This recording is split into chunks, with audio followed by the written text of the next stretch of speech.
네, 수학 학습 컨설팅 함께하고 있습니다. 2교시 두 번째 상담자 연결을 해보겠습니다. 안녕하세요.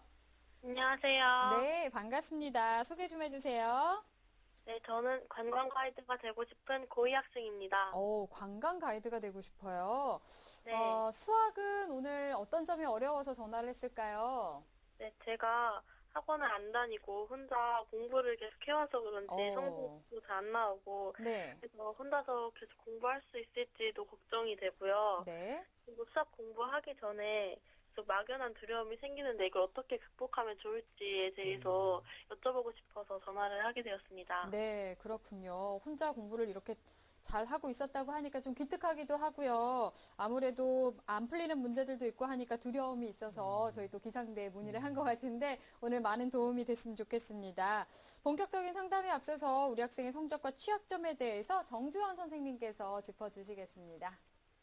네, 우리 학생의 2학년 1학기까지의 내신 등급을 살펴보겠습니다. 국어 2.29 등급, 수학 3.45 등급, 영어 3.73 등급, 사회 1.46 등급으로 평균이 2.73 등급입니다. 예, 그 수학의 추이를 보면 계속 4등급으로 유지하고 있습니다. 네. 성적표 6월 분석을 보겠습니다. 6월 모의고사를 보면 국어 3등급, 수학 2등급, 영어 4등급, 한국지리 2등급, 사회문화 4등급으로 100분위 평균 79.15에 평균 등급 3등급입니다. 네. 또 역시 3월과 6월에 모의고사 점수를 보면 2등급으로 꾸준하게 유지하고 있습니다. 우리 학생이 수학에서 뽑은 취약점을 보면 문제 해결 능력이 부족하다고 얘기했고요. 두 번째로는 시간이 부족하다라고 얘기했습니다. 학생 고민이 학원에서 안 다녀서 성적이 잘 안 오르는 것 같은데 혼자서 잘할 수 있는 방법에 대한 질문을 했고요. 그 다음에 수학 공부를 하기 전에 막연한 두려움이 생겨가지고 자꾸만 공부를 미루게 되는데 어떻게 하면 좋을지에 대한 궁금증을 물어보았습니다. 네. 그 다음에 희망대학은 네. 이제 일지망, 경희대 문화관광 콘텐츠학과 논술 우수자 또는 르네상스 전형, 이지망, 건국대 문화 콘텐츠학과 KU 자기주도 전형을 희망하고 있습니다. 네. 네, 고등학교 2학년 인문계열 학생입니다. 우리 학생도 역시 본격적인 컨설팅에 앞서서 하규성 선생님께서 우리 학생에 대한 학습 능력을 한번 성향을 분석해 봤는데요. 어떤 결과가 나왔나요? 목소리상으로 우리 친구가 굉장히 적극성을 띌 것 같은데 네. 우리 친구한테 솔직한 답변 또 물어볼게요. 혹시 학습 계획을 수립하시고 또 매일 일주일에 매일매일은 아니지만 이렇게 학습 이렇게 일기 같은 형태로 좀 정리를 하는 편인가요? 아니면 그냥 그날 이렇게 즉흥적인 공부를 하시는 편인가요? 그날 제가 하고 싶을 때 합니다. 안 됩니다. 그날 일어나서 날씨 좋으면 공부하고 안 좋으면 안 하고 이러면 안 되고요. 이제 고3 올라가니까 주간 단위 계획표 짜고 올해부터 금요일까지, 그 다음에 토요일, 일요일 이제 부족한 거 채워나가면 되는데, 네. 결론부터 말씀드리면 우리 친구가 정리력이 되게 낮게 나왔어요. 화면을 보면서 좀 설명드리겠습니다. 네. 네, 학습 능력 6가지 중에서 지금 녹색으로 가는데 괜찮잖아요. 전반적으로 나쁘지 네. 않다 이렇게 보는데 정리력이 너무 낮다. 이거는 뭐냐, 학습 습관이 올바로 잡혀 있지 않다. 그러면 이제 본인이 원하는 대학의 수준까지 가려면 계획하고 실천하는 것들이 기본적인 학습 습관인데 네. 이게 안 돼 있어요. 그래서 배운 내용 정리하는 거, 본인이 보기 편한 형태로 정리하는 것도 중요하지만 정말 정리를 높여야 성적 올라갈 수 있다는 거. 우리가 이제 참 정리를 생각할 때 이걸 단순히 학습한 과정을 갖다가 내용을 적어 놓은 것이다 이렇게 생각하지 마시고 공부하다가 본인이 놓친 포인트 있잖아요. 그래서 포스트잇이 만들어졌는지도 몰라요. 네. 예, 그리고 중요한 사항을 전체적인 내용하고 같이 비교하면서 바로바로 확인할 수 있는 게 어떻게 보면 학습에서의 정리다 네. 이렇게 보는데 우리 친구가 목소리에서 좀 꼼꼼할 것 같은데 반전여에 지금 정리 꼭 하셔야 되고 네. 두 번째 좀 사고력이 좀 낮게 나왔죠. 이것도 어려운 문제에 대한 두려움 아까 얘기하셨는데 그래요. 이게 이제 멘탈적으로 내가 자신감을 가져야지만이 두려움도 극복하는 건데 네. 이게 아마 실패를 많이 경험하면서 나오는 문제인 것 같아요. 그래서 지금 어려워하는 것도 선천적인 문제는 아니라고 보거든요. 네. 그리고 이거 뭐냐면 부모님 원망할 건 아니다. 그래서 본인이 지금부터라도 후천적으로 노력해야 되는데 좀 구체적인 얘기를 해보면 어려운 문제 접하면 상당수 많은 학생들이 특히 수학에서 답지를 봐요. 네. 그리고 이거였었지. 막 이러면서 마치 자기가 알고 있었던 것처럼. 그러나 시간이 경과된 다음에 또 풀어봐 그러면 이런 애들이 너무 많다는 거죠. 본인이 그런 실수를 반복적으로 하고 있는 건 아닌지. 그래서 사고력 높여지기 위해서는 하여튼 효율적인 학습을 좀 해야 되는데 지금 말씀드린 것들을 중점적으로 생각하셔서 좀 한 문제 매달려 보는 것도 좋은 문제가 됐겠다 생각했습니다. 네. 사실 계획을 먼저 잘 세워놔야 실천도 하고 보완도 할 텐데 네. 계획과 그 학습에 대한 정리가 좀 필요할 것 같습니다. 자, 우리 학생의 수학 성적에 대해서 앞에서 정주원 선생님께서도 분석을 해주셨는데요. 우리 학생이 상담 신청서를 통해서도 취약한 부분이 문제 해결이라고 얘기를 했어요. 실제로 어떤 부분이 취약한지 모의고사 오답 분석을 좀 해볼까요, 선생님? 네, 우리 학생의 내신과 모의고사를 분석해 봤는데요. 내신의 경우에서는 1학년 때 4등급 유지했다가 2학년 때 2등급으로 좀 올랐습니다. 그다음 모의고사 같은 경우에도 2등급, 6월도 2등급인데 실제 100분위를 보면 89.37에서 94.569로요. 낮은 2등급에서 좋은 2등급으로 바뀌었습니다. 그래서 노력을 상당히 좀 많이 하는 거는 보입니다. 그래서 우리 학생이 실제로 어떤 영역에서 취약했는지 최근 치른 모의고사를 보면서 오답 분석을 해봤습니다. 네. 화면 보시겠습니다. 네. 예, 전체적으로 봤을 때 틀린 문제를 보면 3점대 문제들이 거의 다 맞았습니다. 그런데 지수 보시면은 4점짜리 문제 2문제 다 틀렸고요. 네. 그 다음에 함수에서도 역시 4점짜리, 그 다음에 행렬에서도 4점짜리 문제로 전체적으로 봤을 때 그 문제들을 보면은 원점수는 77점에서 100분위 94.56으로 2등급 정도 올라서 3월에 비해서 100분위가 한 5 정도 올랐습니다. 원점수도 21점 정도 올라서 그 학생들이 조금 노력한다는 모습은 보였고요. 그런데 이제 안타깝게도 앞에 학생처럼 주관식 28번부터 30번까지 주관식의 4점 문제를 다 틀렸습니다. 네. 네. 네, 그럼 이제 구체적으로 한번 틀린 문제를 보면서 한번 살펴볼까요? 예. 6월 모의고사를 보면 28번, 30번 문제가 문제 해결 문제입니다. 그래서 28번은 행렬, 30번은 지수 방부두식 문제인데 실질적으로 단어는 틀리지만 수에 대한 나열에 대한 얘기입니다. 그래서 본질은 같은 문제라서요. 문제의 특징과 풀이법 화면을 보시면서 설명드리겠습니다. 네. 예, 그 다음 조건을 만족하는 세수 행렬을 개수를 구하세요라고 합니다. 근데 위 문제는 행렬 문제지만 실질적으로 개수를 구하는 문제이기 때문에 조건에 맞게 각 경우의 수를 나누면 됩니다. 그런데 보통 이런 문제 같은 경우에 몇 개를 나열하다 보면 규칙성을 보이는데요. 보통은 학생들이 이걸 봤을 때 특별한 공식이 있거나 아니면 다른 쉬운 해결 방법을 생각을 하려고 하다가 결국은 그냥 답을 포기해 버립니다.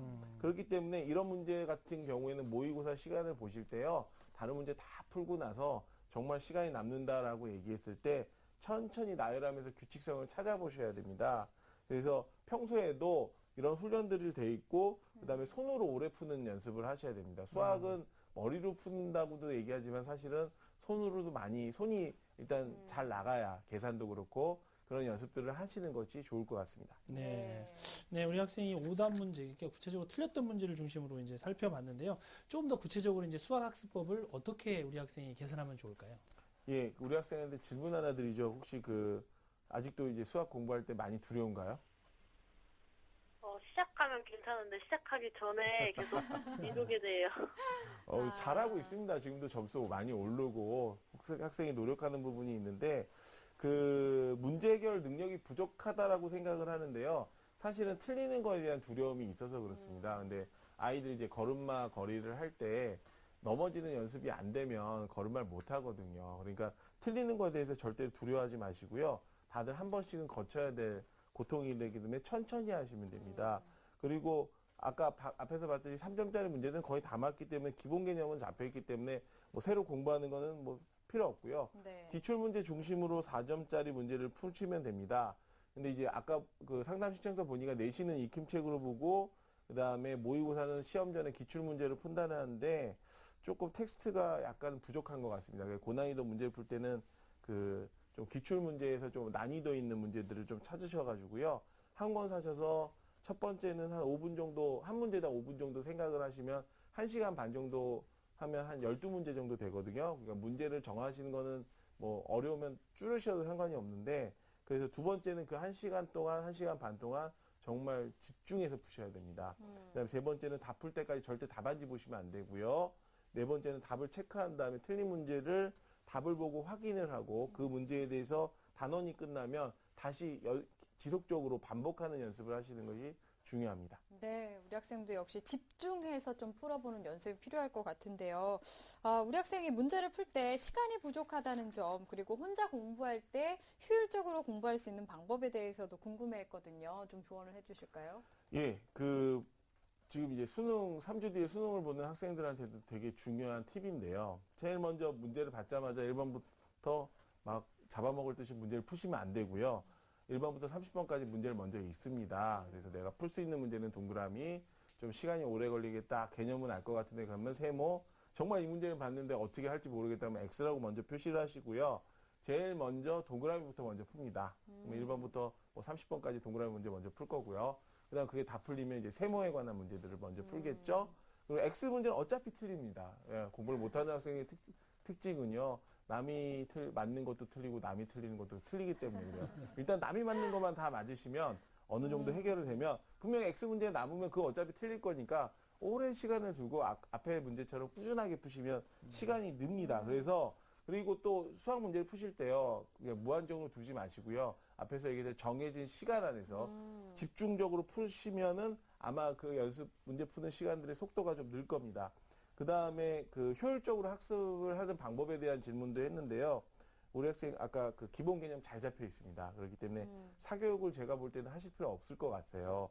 그런데 이제 자신에 대한 믿음이 부족하기 때문에 그렇기 때문에요. 자신에 대한 믿음을 꼭 가지시고 조금씩 노력하시면 될 것 같고요. 만약에 그래도 내가 개념을 잡는데 좀 어렵다라고 얘기하면 인강 정도 좀 개념 위주의 인강을 들으시는 것도 어느 정도 도움이 될 것 같습니다. 네. 네. 네, 우리 학생이 수학 공부를 하면서 어려웠던 문제들 해결을 좀 해주셨는데요. 자, 이번에는 하규성 선생님께서 우리 학생이 희망하는 경희대와 건국대학교의 특징 좀 짚어주시죠. 네, 아마 우리 학생이 학교 생활 되게 성실하게 하시고 또 인문 활동도 했던 것들을 통해서 보면 되게 능동적이고 적극적, 인기도 좀 많을 것 같아요. 네. 그러나 이제 지금부터는 내실을 위해서 남을 위한 공부가 아니라 자기 위한 공부를 하셔야 되는데 궁금해하셨던 대학이 이제 경희대 네오랑 논술이었는데 네오는 사실상 좀 거리가 있을 것 같아서요.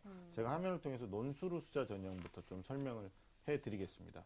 자, 경희대 논술우수자 전형에서는 강강학부로 17명 정도를 선발을 하는데, 지금 화면에 네오가 떴나요? 네오 떴으니까 설명드리면 27명이죠. 서류를 1단계 통과하면 2단계 면접이 30인데, 최장력 기준이 없다라는 건 그만큼 서류에 변별력이 있어야 돼요. 네. 근데 이제 우리가 서류를 오해하면 안 되는 게, 자기소개서상에서, 추천서상에서 학업 관련된 내용이 부각이 돼야 되거든요. 근데 우리 친구가 2등급 후반대니까, 특히 수학 영어의 내신이 너무 안 좋아요. 그래서 이런 부분들이 특히 강강학부에서 영어 내신이 안 좋다는 것도 걸림돌이 될 수 있고, 자, 특징도 뭐 여기 리더십 봉사인재, 국제화인재, 과학인재, 문화인재인데 아마 리더십 봉사인재 쪽으로 생각을 했을 것 같아요. 네. 가능성이 그렇게 높지 않아서 가능성 진단 다음 화면 넘겨주시면 우리 친구한테 이제 나중에 자료 갈 때 지금 현재에서는 교과, 비교과 모두 부족하다 이렇게 네. 진단됐죠. 자, 설명드리고 싶었던 논술우수자 전형인데요. 자, 다음 화면에 논술우수자 전형은 이제 강강학부 17명 선발하는데 학생부 30에 논술이 70입니다. 뭐 학생부는 크게 문제 안 될 것 같고 최장력 기준이 2개 2등급이에요. 그러니까 우리 친구는 충분히 해낼 수 있다고 보는데 안정적인 수준은 아닌 거죠. 교과 반영도 뭐 국영수사 반영하는 거고 학년 반영도 가중치 없고요.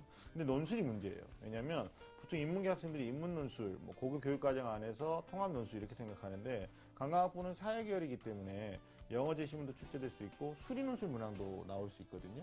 이걸 미리미리 좀 사전에 체크하셔서 나중에 경희대가 내년 상반기에 모의 논술 나오면 체크를 꼭 해주세요. 가능성 진단 볼까요?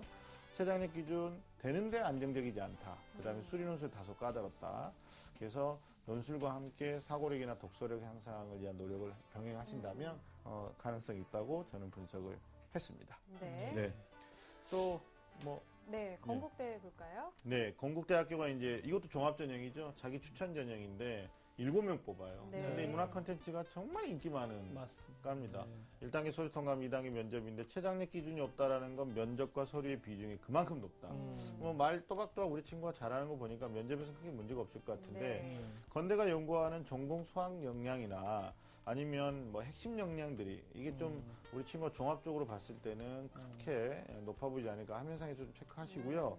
바로 이어서 이제 그 가능성 진단을 뒤에서 보여드리면 이제 전공 적합성 측면을 중요하게 평가하고 있는데 특히 이제 진로 관련해서 구체적인 비전 설계가 되어 있어야 되거든요. 네. 활동도 필요하고 근데 이제 학생부 내에 다양한 비교과 활동이 없다는 점이 좀 약점이다. 그래서 2단계 면접을 보는데 면접 경쟁력은 뭐 우리 친구가 있어 보이지만 문제는 네. 1단계가. 네. 그래서 여기에다는 큰 기대를 걸지 마시고 나중에 이제 조합을 하시겠지만 논술 전형에 조금 더 비중을 두는 수시 전략이 우리 친구한테 맞을 것 같습니다. 네. 네. 네. 네, 그럼 하규성 선생님께 이제 또 하나 여쭤볼게. 네. 우리 학생이 앞으로 그러면 대입 결과에서 좋은 결과를 좀 얻으려면 우선순위를 좀 어떻게 설정해야 될지가 좀 중요할 것 같은데요. 네. 어떻게 해야 되는지 좀 조언을 좀 근데 해주시죠. 결론부터 말씀드리면 1순위 수능이고 2순위 논술이고 3순위가 교과입니다. 네. 네. 그래서 수능은 지금 논술 전형에서도 최저학력 기준이 있는 거 아까 눈으로 확인하셨을 거예요. 그래서 수학 우선시 하되 수학도 수학 나름대로 고민돼 영어 지금 영어가 안 나오고 있다는 네. 거.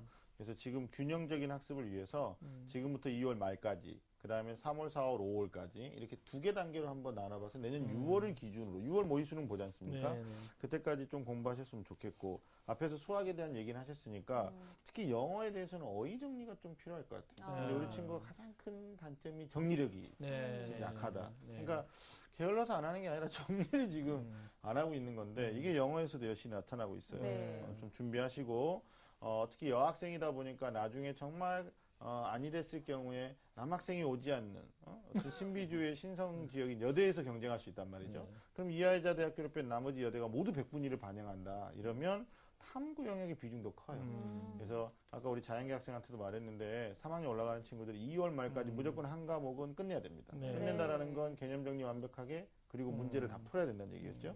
자, 논술 겨울방학 때부터라도 늦었지만 시작하시고 그리고 계열별로 좀 논술이 다른 대학들이 있으니까 이건 좀 체크를 해보셨으면 좋겠고요. 교과 관리입니다. 현재 3등급 넘어가면 안 되겠죠. 그래서 2등급 때 유지하는 선에서 내신 관리를 좀 꾸준하게 하시면 좋은 결과가 있을 거라고 예상을 했습니다. 네. 네. 자, 이렇게 해서 우선순위에 대해서도 말씀을 들어봤습니다. 우리 학생 상담 들어봤는데요. 뭐 혹시 궁금한 점은 더 없나요? 제가 그 수학 아직 미적분하고 통계 거기 안 봤는데 네. 지금부터 바로 봐야 될까요? 네. 어떤가요? 미적분과 통계에 대한 정주원 선생님께서 네. 네. 보시는 게 좋을 것 같습니다. 근데 지금 이제 우선순위를 둔다라고 하면 수험 과정에 있는 과목들이 아까 얘기한 4점짜리 먼저 하시고요. 그게 이제 어느 정도 자기가 좀 자신감이 붙는다든가 좀 해놨다라고 몇 번, 한 3-4번 봤으면 그때부터 이제 하시면 되고요. 먼저 하실 필요는 없습니다. 근데 앞에 이제 우선순위를 잘 정하셔서 이거부터 해결하신 다음에 미적분, 뭐 이제 심화 과정, 뭐 선행학습을 하시는 부분은 너무 많이 하실 필요 없습니다. 한 6개월 정도? 앞선 정도 하시면 충분히 뭐 가능합니다. 네. 예. 네. 자, 우리 학생 어때요? 오늘 도움 많이 된 것 같아요? 네. 네. 자신감이 좀 생겼나요? 어때요? 네, 이제 수학 공부 계획 열심히 짜서 노력하겠습니다. 네, 자신감 가지면 우리 학생 될 것 같아요. 아무래도 혼자서 하다 보니까 두려움이 좀 있었던 것 같은데 열심히 하면 우리 학생 꼭 그 목표를 이룰 수 있을 것 같습니다. 열심히 하시고요. 오늘 감사합니다. 네, 감사합니다. 네. 자, 우리 학생을 위한 수학 학습 로드맵 정경원 선생님과 정리해 보겠습니다. 네, 관광 가이드가 꾸민 고2 학생의 수학학습 로드맵입니다. 취약 분야는 지수와 행렬입니다. 학습 성향 및 보완점은 정리력 보완을 위해 배운 내용을 정리하고 필기하는 습관을 가지고 사고력 보완을 위해 어려운 문제를 풀 때 답안지를 보지 않고 끝까지 푸는 연습을 해보시기 바랍니다. 수학학습 전략은 행렬과 지수를 풀 때에는 다른 문제를 먼저 풀고 손으로 문제를 풀며 규칙성을 천천히 찾아가면서 풀이를 하시고요. 문제풀이 시간이 부족한 점은 쉬운 문제부터 체크해 푸는 방식을 권장해 드립니다.